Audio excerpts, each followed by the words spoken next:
नौजवान हमारे खड़े हैं आज मुंह लटकाए हुए।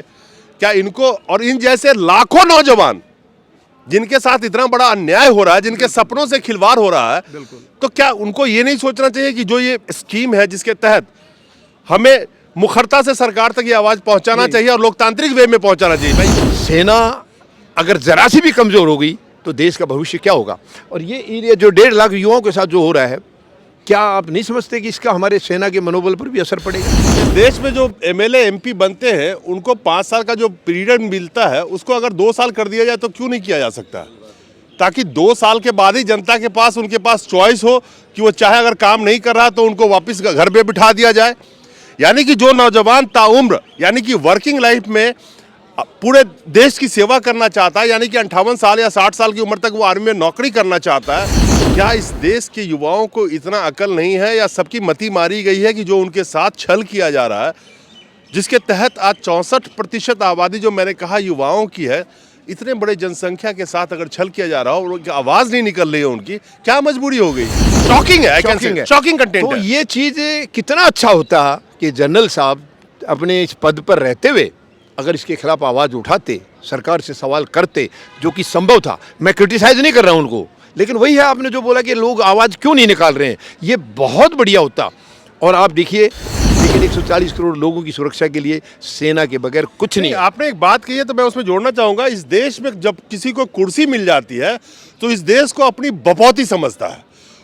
वो समझता है कि ये देश मतलब उसका राजतंत्र इस पे काबिज हो गया है, वो राजा रहेगा, उसके बाद उसका बेटा राजा रहेगा या उसके खानदान के लोग राजा रहेंगे। वो शायद भूल जाता है कि इस देश में डेमोक्रेसी है। हम डेमोक्रेसी पे बात कर रहे हैं, हालांकि आज के वक्त में अगर हम रिपोर्ट को देखें तो हम साधारण परिवार से हैं, तभी तो सेना में जवान की नौकरी के लिए लगे पड़े हैं। अगर नेताजी के बच्चे होते तो सर पे गांधी टोपी रख के फिर ये भी सफेद टोपी कुर्ता पजामे में नेतागिरी कर रहे होते। नेताओं के बच्चे जो बिल्कुल नाकाबिल भी हैं, किसी के काबिल भी नहीं, उनके आज पता नहीं अच्छी खासी दौलत है, अच्छे, और इन गरीब परिवारों को कोई पूछने वाला नहीं है। तो ये आपका मैं बड़ा तो पापा जी ऐसे पोस्ट पे बैठे हो ताकि अपने अपने राज्य में कोई बिहार में क्रिकेट बोर्ड चला रहा होगा, न कोई यूपी में चला रहा होता। कहते हैं भारत अभी नौजवान है और आज से 30 साल बाद भारत में बुजुर्गों की संख्या नौजवानों से ज्यादा हो जाएगी। मैं ये बात इसलिए कह रहा हूं कि मौजूदा जनसंख्या का 64% आबादी नौजवानों की है, जिनकी उम्र 15 से 29 साल है, और उन नौजवानों का भविष्य खतरे में है। एक नौजवान इस देश में जब देश की सेवा के लिए सोचता है तो वो सोचता है कि वो आर्मी में जाए, नेवी में जाए, एयरफोर्स में जाए, और उसी सपने को लेकर के दिन रात वो सोता है और जागता है और दिन रात मेहनत करता है। लेकिन इतनी मेहनत करने के बावजूद भी जब वो सारी चीज़ें अपनी उस सपने पे लगा चुका होता है और बिल्कुल जब सपना बिल्कुल सामने नजर आता है तो उसके सपने से उसको जगा दिया जाता है या दिखा दिया जाता है कि तुम ये सपना देखना छोड़ दो। 10 साल, 15 साल, 5 साल, 8 साल की लगातार मेहनत उसकी पानी में चली जाती है। हमारे साथ कुछ नौजवान खड़े हैं, अलग अलग राज्यों से आए हैं, कोई बिहार से आए हैं, कोई उत्तर प्रदेश से आए हैं, कोई तमिलनाडु से आए हैं, और ये वो लोग हैं जो कोविड के दरमियान बहुत सारे एग्जामिनेशन कैंसिल किए गए थे, चाहे वो रिटन हो चाहे इंटरव्यूज हो, सब कैंसिल किए गए थे। बाद में कई अलग अलग छात्र आके मांग कर रहे हैं कि हमें दोबारा से उसके लिए चांस दिया जाए। आइए इनसे जानते हैं कि आप लोग पहले तो अपने बारे में बताइए कि क्या इशू क्या हुआ था आप लोगों के साथ में। सर मेरा नाम अविराज सिंह हुआ। सर मैं 2021 में आर्मी की सारी प्रक्रिया पास कर लिया था सर हमारा ज्वाइनिंग बचा हुआ था। 2021 में पास किया था जी सर। और उस दौरान कोरोना महामारी का समय था। उस समय हर तरह से सारे काम बाधित थे, तो हम लोगों ने भी वेट किया सर। लगभग 2 साल हमें भ्रम में सरकार रखा कि आपकी भर्ती करा दी जाएगी, आपकी ज्वाइनिंग करा दी जाएगी। उस समय जिस समय भर्ती हुआ था सर, हमारा एज 21 साल था और 2 साल भ्रम में रखा गया। 2 साल बाद मतलब अग्निपथ योजना ला के हमारे सर पे थोप दिया गया सर। और उस दौरान 2 साल एज भी हमारा बढ़ गया, 23 साल हो गया। और उस समय अग्निपथ योजना आया तो हमें बोला गया कि जितने भी इससे पहले भर्तियाँ हुई है सबको निरस्त की जाती है और जो भी लड़के आएंगे सभी अग्निपथ के तहत आएंगे। तो उस दौरान सर हमारा एज 23 साल हो गया और हम अग्निवीर में भी नहीं जा सकते थे, और हमारा मतलब एज भी ख़त्म हो गया सर, और हमारा भर्ती भी निरस्त कर दिया गया सर। हम लोग सर हर तरह से क्वालिफाइड थे, हमारा बस ज्वाइनिंग बाकी था। और एयरफोर्स का भी लगभग 8,000 संख्या था, 8,000 अभ्यर्थी थे जिनका मतलब ज्वाइनिंग बाकी था। ये सारी भर्तियाँ निरस्त कर दी गई सर। तो नहीं, सवाल ये है कि अभी ये कह रहे थे कि इनकी जब सिलेक्शन हुआ उसके बाद कहा गया कि इसको अग्निपथ में हम कन्वर्ट कर रहे हैं। इस देश में जो एमएलए एमपी बनते हैं उनको 5 साल का जो पीरियड मिलता है उसको अगर 2 साल कर दिया जाए तो क्यों नहीं किया जा सकता, ताकि 2 साल के बाद ही जनता के पास उनके पास चॉइस हो कि वो चाहे अगर काम नहीं कर रहा तो उनको वापस घर पे बिठा दिया जाए। यानी कि जो नौजवान ताउम्र यानी कि वर्किंग लाइफ में पूरे देश की सेवा करना चाहता है, यानी कि 58 साल या 60 साल की उम्र तक वो आर्मी में नौकरी करना चाहता है, सपना देखता है कि मैं देश की सेवा करूंगा अपनी ताउम्र जीवन भर, उसको कहते हैं कि अब तुम्हें अग्निवीर और अग्निपथ में तब्दील कर दिया गया। हमारे साथ कर्नल मेहर साहब है। कर्नल साहब, आप फौज से रिटायर्ड हैं, एज ए कर्नल रहे हैं। इन्होंने एक बात कही इसलिए मुझे आपके पास आना पड़ा कि अग्निपथ या अग्निवीर जो ये कह रहे हैं, क्या इस देश के युवाओं को इतना अकल नहीं है या सबकी मति मारी गई है कि जो उनके साथ छल किया जा रहा है, जिसके तहत आज 64% आबादी जो मैंने कहा युवाओं की है, इतने बड़े जनसंख्या के साथ अगर छल किया जा रहा हो और उनकी आवाज़ नहीं निकल रही है, उनकी क्या मजबूरी हो गई? ये दरअसल आपको मैं बताऊं कि 9.5 साल से माहौल देश में ऐसा बना दिया गया है, केवल इन नौजवानों का नहीं, किसी की भी इनके साथ जो मंत्री हैं या सांसद हैं उनकी आवाज़ नहीं निकल रही है। एक शब्द आज किसी मंत्री या सांसद की औकात नहीं है कि वो अपने प्रधानमंत्री महोदय से ये कह सकें कि ये नीति आपकी गलत है।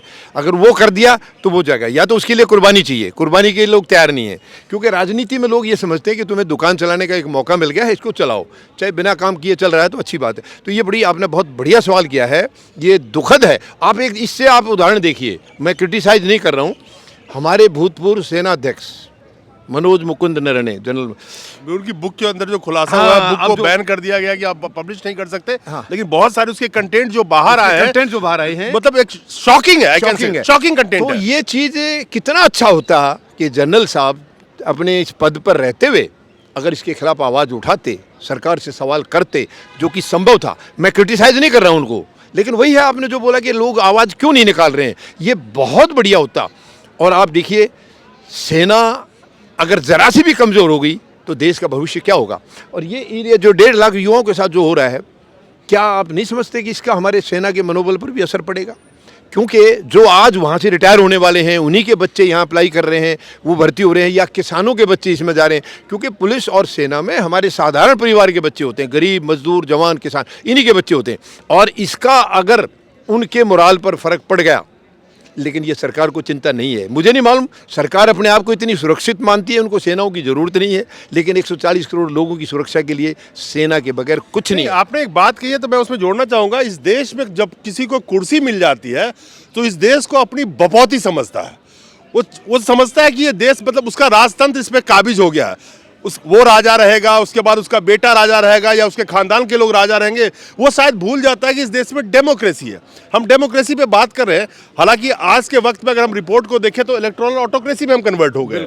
सवाल ये है कि देश की जनता इस बात को क्यों नहीं समझ रही है कि जो कुर्सी जनता ने चुन के जिसको बिठाया है वो तो फॉर द टाइम बीइंग है, लेकिन अल्टीमेटली वो तो कुर्सी छोड़ के उतार दिया जाएगा, उसको जाना पड़ेगा। कल तो देश हमारे आपके भरोसे ही है ना। मैं उसी सेना की बात कर रहा हूं। तो आज अगर जो लोग नहीं बोले उस टाइम में, आपको मैं याद दिला दूं एक और बात, नोटबंदी पे जब बात हुई थी जिसमें बहुत बड़ी बातें आई थी कि आरबीआई को मंजूर नहीं था, कई और जगह पे उन्होंने चर्चा हुई, जबरदस्ती थोपा गया नोटबंदी लोगों के ऊपर में। इसी तरह से अग्निवीर और अग्निपथ की भी खुलासे हुए हैं। तो क्या इस देश के नौजवान हमारे खड़े हैं आज मुंह लटकाए हुए, क्या इनको और इन जैसे लाखों नौजवान जिनके साथ इतना बड़ा अन्याय हो रहा है, जिनके सपनों से खिलवाड़ हो रहा है, तो क्या उनको ये नहीं सोचना चाहिए कि जो ये स्कीम है जिसके तहत हमें मुखरता से सरकार तक ये आवाज पहुंचाना चाहिए और लोकतांत्रिक वे में पहुंचाना चाहिए। मैं ये भी कहना चाहूंगा, मैं ये कहता हूँ रास्ते वो उत्पात मत मचाइए, लोकतांत्रिक वे में आप आवाज पहुंचा सकते हैं। तो आखिर इसमें दिक्कत इनको क्यों लड़े, कौन बोलेगा इनके लिए? फिर हम आप कितना बोलेंगे? नहीं, आप एक चीज़ और बताऊं, मैं इसमें आपको एक और ऐड करना चाहूँगा। आपने एक बहुत बढ़िया बात कही थी 2 साल वाली, उसका भी मैं 1-2 बातें आपको बताना चाहूँगा। दूसरी बात, देश का प्रधानमंत्री अगर टेलीविजन पर आकर ये कहे कि हमारी सीमा में चीन का नाम नहीं लिया प्रधानमंत्री महोदय ने, आप याद रखना उसको, वो स्टेटमेंट आपने देखा होगा, कोई घुसा है, ये नहीं बोला कि चीन नहीं घुसा है, नहीं कहा, क्योंकि चीन का शब्द इनके मुंह से निकलता नहीं है। ये पता नहीं क्या दुर्भाग्य की बात है, इतना बहादुर देश है, उसके प्रधानमंत्री चीन का नाम लेने में कतराते क्यों है? 2014 में जब जीते नहीं तो लाल आंख दिखा रहे थे, उस टाइम लाल आंख दिखा रहे थे। और उसके बाद इन्होंने केवल इतना कहा है कि हमारी 1 इंच भूमि में भी ना कोई घुसा है ना कोई घुसाया है। और मैं आपको एक ईमानदारी से बताना चाहूँगा, मैंने इसका मेमोरेंडम दिया था प्रधानमंत्री महोदय को, रक्षा मंत्री को, राष्ट्रपति महोदय को, सबको दिया कि ये मैंने उनको दिया है, निशान लगा के लिंक दिया है, ये बैठा है। आप कैसे कह रहे हैं कि 1 इंच में भी कोई घुसा नहीं है, घुसाया नहीं है? वो बताया मैंने। उसके बाद रक्षा मंत्री से, अपने राष्ट्रपति भवन, सब जगह से मेरे पास जवाब, बंडल पूरा पड़ा हुआ है, लेकिन वो जवाब पूरा तसल्ली बख्श आज तक मुझे नहीं मिला है। मैंने उनको जगह दिखाई है। वही बात आपने 2 साल की जो कही है, बिल्कुल सेम। मिसेज हमारी एक NGO चला रही है, मतदाता जागृति संगठन, और इसमें कंसेप्ट ये था उस वक्त, क्योंकि पार्टियां हमारे संविधान में वैलिड नहीं है, ये बेमानी है एक्चुअली, तो हम इनको ख़त्म करके एक जनता की सरकार हम बनाना चाह रहे थे। उसमें क्या था, बिल्कुल बहुत बढ़िया आपने बात कही है। उसमें यही था कि जो भी MLA आएंगे, MP आएंगे, वो केवल 2 साल का उनका टेन्योर होगा और 6-6 महीने का उनका टास्क होगा। ये टास्क आपने 6 महीने में नहीं किया तो आपकी सदस्यता खत्म हो जाएगी। ये वाला टास्क आपका 1.5 साल का, ये नहीं हुआ, 2 साल के बाद उसका मेमोरेंडम, वो पूरा जैसे अपना इसमें अमेरिका में किया जाता है, उस तरीके से हम जनमत संग्रह कराएंगे। अगर जनता की ये रिपोर्ट आई कि 2 साल में तसल्ली बख्श काम किया है, तो आगे सरकार बचा हुआ 3 साल पूरा करेगी, नहीं तो भंग हो जाएगी। ये बहुत अच्छा सवाल है और इसके ऊपर भी हमें चर्चा करनी पड़ेगी। अब जहाँ तक बात आपने इन बच्चों का है, यानी इससे दुखद क्या होगा, जिसकी जिम्मेवारियाँ हैं, मैं वही बात फिर कह रहा हूँ कि मैं क्रिटिसाइज़ नहीं कर रहा हूँ। आज भी तो कम से कम नरवणे साहब रिटायर हो गए, वो क्या कारण था नहीं कह पाए, लेकिन आज सेना अध्यक्ष बैठे हैं, उनको एक इसका नोटिस ज़रूर लेना चाहिए कि ये बच्चे परेशान हैं, दुखी हैं, और ये आम साधारण परिवारों से, इनके यानी अब देखिए पिता माता जो हैं वो कर्जा लेकर के भी बच्चे को पढ़ाते हैं। आम साधारण परिवार से है, तभी तो सेना में जवान की नौकरी के लिए लगे पड़े हैं। बिल्कुल। अगर नेताजी के बच्चे होते तो सर पे गांधी टोपी रख के फिर ये भी सफेद टोपी कुर्ता पजामे में नेतागिरी कर रहे होते। नेताओं के बच्चे जो बिल्कुल नाकाबिल भी हैं, किसी के काबिल भी नहीं, उनके पे आज पता नहीं अच्छी खासी दौलत है, अच्छे, और इन गरीब परिवारों को कोई पूछने वाला नहीं है। तो ये आपका मैं बड़ा, तो पापा जी ऐसे पोस्ट पे बैठे हो ताकि अपने अपने राज्य में, कोई बिहार में क्रिकेट बोर्ड चला रहा होगा, कोई यूपी में चला रहा होता।